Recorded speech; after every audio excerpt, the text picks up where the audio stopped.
നമ്മെ ജയോത്സവമായി വഴി നടത്തുന്ന നല്ലൊരു പാലകൻ യേശുവല്ലയോ. നിന്നിച്ചോരുടെ മുൻപിൽ മാനിച്ചു നടത്തുന്ന നല്ലൊരു ദൈവം ഈ യേശുവല്ലയോ.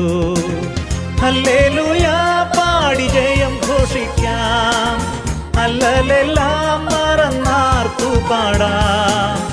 എല്ലാ നാവും ചേർന്ന് ആഘോഷിക്കാം, വല്ലഭനെ എന്നും ആരാധിക്കാം.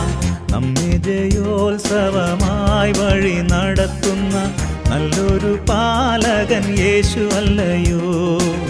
നിന്നിച്ചോരുടെ മുൻപിൽ മാനിച്ചു നടത്തുന്ന നല്ലൊരു ദൈവം ഈ യേശുവല്ലയോ.